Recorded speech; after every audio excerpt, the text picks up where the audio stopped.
स्वागत है दोस्तों आपका दीक्षित आईटी क्लासेस में। मैं हूं मनीष और by profession I am system architect. और आज जो टॉपिक हम डिस्कस करने जा रहे हैं वो है WDS, विंडो डिप्लॉयमेंट सर्विसेज। क्या होता है दोस्तों, कंपनीज में अगर आपको कोई ऑपरेटिंग सिस्टम इंस्टॉल करना है, सपोज करो 500 सिस्टम नए आए हैं और आपको 500 सिस्टम्स पे ऑपरेटिंग सिस्टम नया इंस्टॉल करना है, तो आप क्या करेंगे? आप CD DVD रोम लेकर के या PXC USB बना करके जाएंगे और उनको इंस्टॉल करेंगे? ऐसा तो होगा नहीं। तो उसके लिए क्या होता है, इन सब के प्रोसेस को हटाने के लिए एक सर्वर बनाया गया है जिसको बोलते हैं विंडो डिप्लॉयमेंट सर्विसेज सर्वर, जिसको बोलते हैं हम बेसिकली विंडो सर्वर 2022 के अंदर जो आया है WDS, विंडो डिप्लॉयमेंट सर्विसेज। ये क्या होती है? बेसिकली आपके विंडोज ऑपरेटिंग सिस्टम को ओवर द नेटवर्क पे इंस्टॉल करती है, राइट, जिसमें आपको CD DVD या USB का रिक्वायरमेंट नहीं होता, राइट। इसकी क्या क्या प्री रिक्विजिट्स हैं इंस्टॉलेशन के लिए WDS के लिए? सबसे पहली चीज ADDS होना चाहिए, एक्टिव डायरेक्टरी डोमेन सर्विसेज, जो कि मेरी पुरानी वीडियोस में आपको अवेलेबल हो जाएगा, मिल जाएगा। दूसरी चीज DNS, तीसरी चीज DHCP, एक NTFS वॉल्यूम किसके लिए आपके WDS इमेजेस उनको आप डाउनलोड कर सकें और उनको स्टोर कर सकें। और सबसे लास्ट में क्लाइंट जो सिस्टम है, जो 500 मैंने बात की थी सिस्टम्स की, ठीक है, वो सारे सिस्टम PXC लैन बूट के थ्रू इनेबल्ड होने चाहिए, राइट। PXC बूट इनेबल्ड होने चाहिए लैन अडाप्टर पे, ठीक है, तभी आप WDS को इम्प्लीमेंट कर पाएंगे और उसको यूज में ले पाएंगे, राइट। तो चलिए अपन स्टार्ट करते हैं WDS installation on Windows server 2022।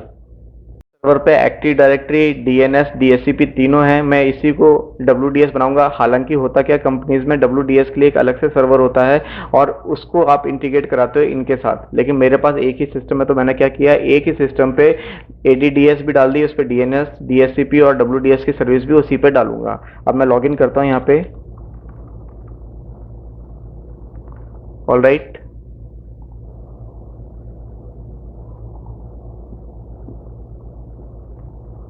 सबसे पहले DNS वर्क करने के लिए मैं सबसे पहले क्या करूंगा, DNS के रोल को कॉन्फ़िगर कर लेता हूं। DNS mgmt.msc से DNS management.msc, MSC Microsoft service console, इस तरह से आपको ये दिखेगा DNS AD। All right, forward lookup zone automatically जैसे ही आप active directory ADDS service enable करते हैं, कन्फिगर करते हैं, तो ऑटोमेटिकली फॉरवर्ड लुकअप जोन बन जाता है। रिवर्स लुकअप जोन के लिए मैं राइट क्लिक करूंगा और न्यू जोन बनाऊंगा। नेक्स्ट, नेक्स्ट, नेक्स्ट, नेक्स्ट, और यहाँ पे नेटवर्क आईडी, जैसा कि आप मेरी पुरानी वीडियो में देख चुके हो, मैंने इसका जो IP एड्रेस दिया है वो दिया है 172.16.0.1। तो यहाँ पे मेरी नेटवर्क आईडी आ जाएगी 172.16.0, ऑलराइट, .0।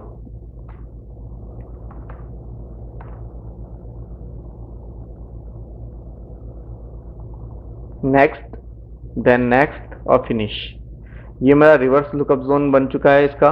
अब मैं यहाँ पे एक PTR रिकॉर्ड बनूंगा। बेसिकली PTR रिकॉर्ड क्या होता है, ये मेरी आप DNS से रिलेटेड सारी इन्फॉर्मेशन जो होंगी वो आप उसमें मेरी पिछली वीडियोस में देख लीजिएगा DNS में।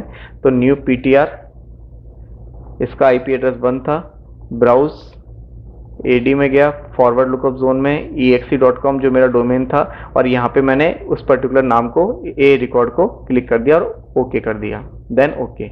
ऑलराइट, इसको बंद कर दिया। अब मैं लुकअप करके देखता हूँ। NS लुकअप बेसिकली क्या होता है, आपके डोमेन नेम सर्वर की रिजॉल्व करने के लिए एंट्री होती है, कोई भी पर्टिकुलर जो आपका FQDN है उसको रिजॉल्व करके देता है। तो मैं यहाँ पे NS लुकअप करता हूँ तो ऑटोमेटिकली जैसे देखो आप exe.com को उसने रिजॉल्व कर दिया। अगर मैं exe.com देता हूँ तो ऑटोमेटिकली उसने रिजॉल्व करके 172.16.0.1 दे दिया है। तो इस तरह से मेरा DNS का कॉन्फ़िगरेशन इसमें पूरा हुआ। अब मैं WDS का रोल जो है वो इनेबल करता हूँ। उसके लिए मैं सर्वर मैनेजर में जाऊँगा। सर्वर मैनेजर में गया मैं,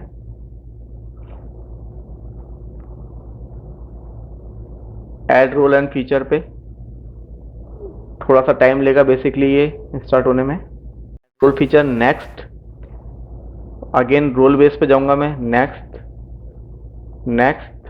अब यहाँ पे नीचे आऊंगा तो देखो नीचे नीचे ऑप्शन है, नीचे सेकंड, विंडो डिप्लॉयमेंट सर्विसेज, ठीक है। Window deployment services provide a simplified secure means of rapidly and remotely deploying Windows operating system to computers over the network, right. तो मैं इस पर क्लिक कर दूंगा, just add feature automatically, next. यहाँ पे बाय डिफॉल्ट जो फीचर ले रहा है उसको लेने दूंगा, नेक्स्ट कर दूंगा। WDS के लिए नेक्स्ट कर दूंगा, डिप्लॉयमेंट सर्वर बाय डिफॉल्ट जो चल रहा है उसको जस्ट नेक्स्ट, रीस्टार्ट पे क्लिक करके यस करके इंस्टॉल कर दूंगा। तो अभी मेरा जो रोल है वो इनेबल होके इंस्टॉल हो जाएगा। जब ये इंस्टॉल हो जाएगा उसके बाद मैं इसमें कॉन्फ़िगरेशन करूंगा। उसके लिए मैं इसमें एक डिवाइस, एक हार्ड डिस्क अटैच कर लेता हूँ। सेटिंग में गया, add hard disk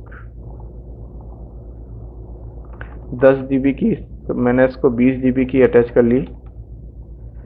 all right, next, finish and then okay.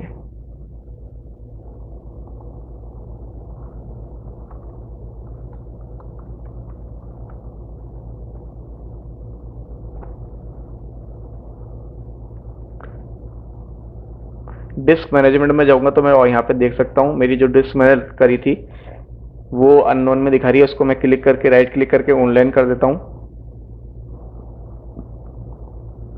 Then initialise disc और MBR में ओके।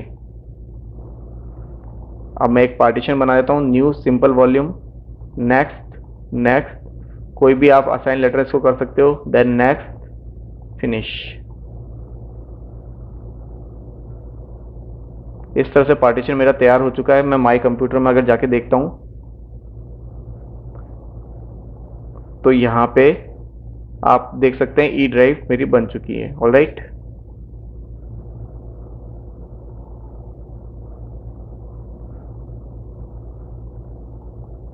अब मैं इमेज, इसको, ये मेरा इंस्टॉलेशन, इसका रोल इनेबल हो गया, इसको मैं क्लोज कर दूंगा।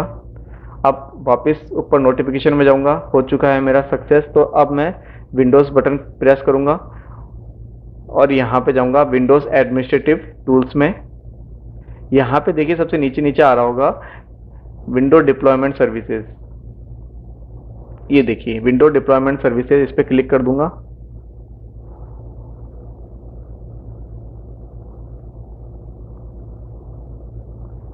ये इसका विजार्ड ओपन हो चुका है कंप्लीटली।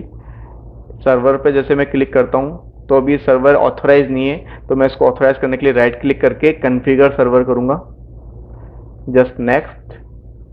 अब ये बोल रहा है कि आप इंटीग्रेटेड किसके साथ करना चाहते हैं, तो बाय डिफॉल्ट मेरा एक्टिव डायरेक्टरी के साथ इंटीग्रेटेड है, तो इसलिए मैंने इसको integrated with active directory set करता हूँ। नेक्स्ट, पाथ मैं सेट कर देता हूँ। पाथ मैंने, जैसे मैंने आपको बताया, मैंने ई ड्राइव में लिया है, ई के अंदर। नेक्स्ट, सॉरी, ई के अंदर एक फोल्डर बना लेता हूँ मैं।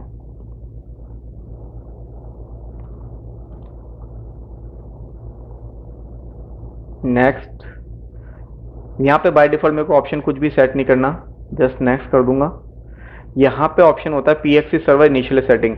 जब कोई क्लाइंट, कोई भी सिस्टम इसके पास आता है तो उसके लिए वो कैसा बिहेव करे। Do not respond to any client, तो हम ये ऑप्शन चूज करेंगे नहीं। Respond only to known client, मतलब कोई नोन क्लाइंट है, उसके पास ऑलरेडी IP है, तो उसके पास आएगा तब उसको ये रेस्पॉन्ड करेगा। ऐसा भी नहीं करना हमको, हमको करना है respond to all client computer. इसमें अगर मैं ये बॉक्स पे टिक मार्क लगाता हूँ तो इसमें क्या होता है, एडमिनिस्ट्रेटर के पास एक रिक्वेस्ट जाती है कि वो उस पर्टिकुलर जो क्लाइंट के लिए रिक्वेस्ट आई है इंस्टॉलेशन के लिए, उसको अप्रूव करना है या नहीं करना।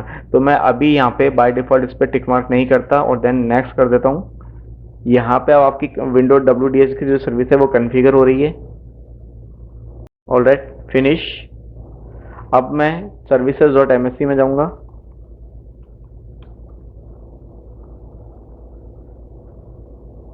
और यहाँ पे विंडो डिप्लॉयमेंट की जो सर्विस है उसको रीस्टार्ट कर दूंगा या इनेबल कर दूंगा, स्टार्ट।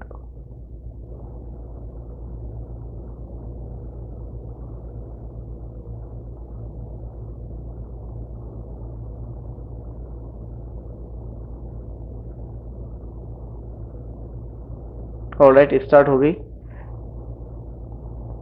अगेन मैं गया विंडो डिप्लॉयमेंट सर्विसेज,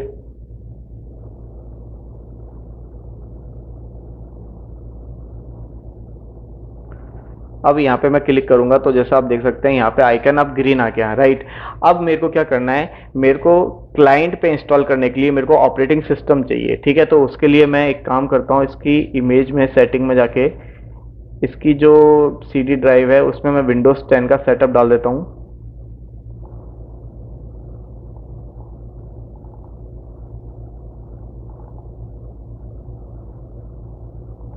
विंडोज़ 10 का मैंने सेटअप डाल दिया लेटेस्ट 1803 में, देन ओके। ऑल राइट,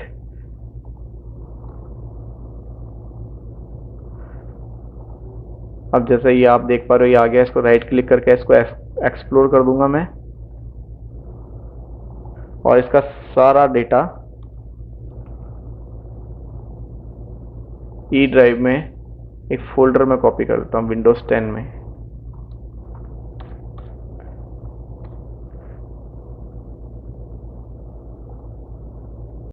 इस तरह से ये कॉपी हो चुका है। अब मैं इंस्टॉल इमेज में जाऊंगा, राइट क्लिक करके add install image. Install image basically क्या काम में आती है, ऑपरेटिंग सिस्टम को इंस्टॉल करने के काम में आएगी। और वहीं बूट इमेज क्या करती है, जो आपका ऑपरेटिंग सिस्टम स्टार्ट में जब आप पीएक्सी से बूट करते हैं उसके बाद बूट करने के काम में आएगी। तो यहाँ पे मैं नाम देता हूँ इसको इंस्टॉल इमेज के लिए विंडो 10। नेक्स्ट, फाइल लोकेशन जो मैंने लोकेशन कॉपी करी है,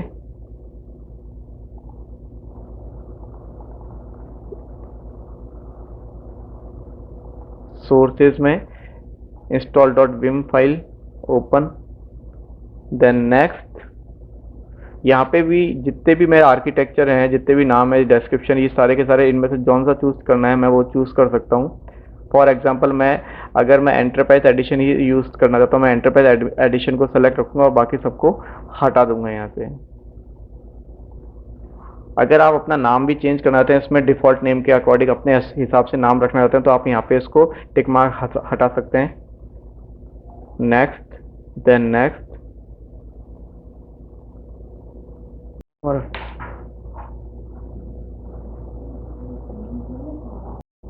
ऑल राइट, इंस्टॉल इमेजेस मेरा ऑलरेडी इसमें हो चुके हैं, ऐड हो चुकी हैं। इसको फिनिश कर देता हूँ मैं। देन बूट इमेज पे जाऊँगा, राइट क्लिक करके ऐड बूट इमेज करूँगा और यहाँ पे सेम पाथ दूंगा जैसे मैंने इंस्टॉल विम का दिया था, boot dot wim open and then next. यहाँ पे मैं जो नाम देना चाहता हूँ मैं नाम अपने सेट कर सकता हूँ। मैंने दे दिया विंडोज़ 10 बूट इमेज। आप अपने अकॉर्डिंग नाम दे सकते हैं। नेक्स्ट,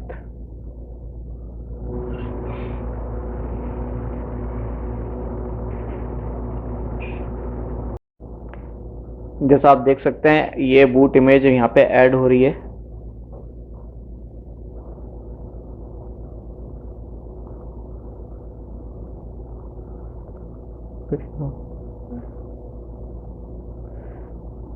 बूट इमेज मेरी इमेज में ऐड इमेज विजार्ड में हो गई है। फिनिश कर देता हूँ मैं इसको।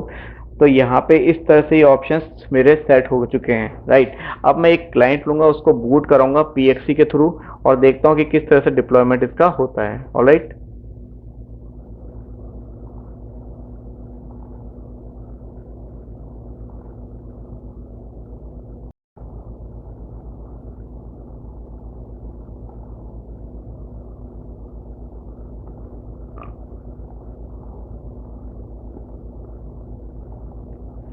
इसको मैं पावर ऑन करता हूँ। नेटवर्क के थ्रू बूट कराता हूँ मैं।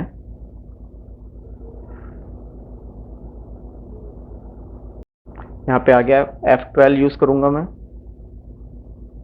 कनेक्टिंग सर्वर जो मेरा 172.16.0.1 था, WDS विंडो डिप्लॉयमेंट सर्विसेज वाला सर्वर, उस पर कांटेक्ट कर रहा है अभी। ऑटोमेटिकली देख लीजिए TFTP डाउनलोड हो गई पर्टिकुलर जो।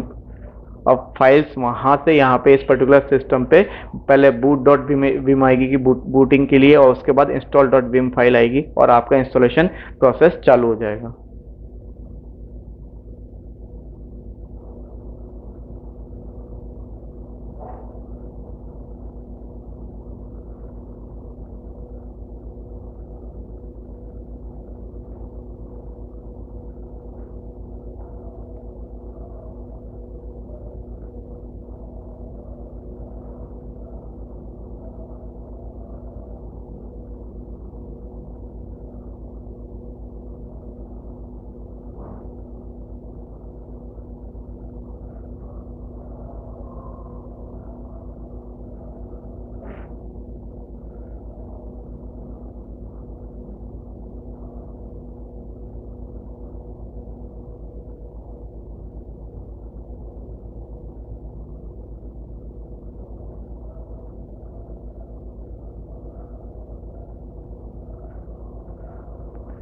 तो इस तरह से देखिए सेटअप इज स्टार्टिंग।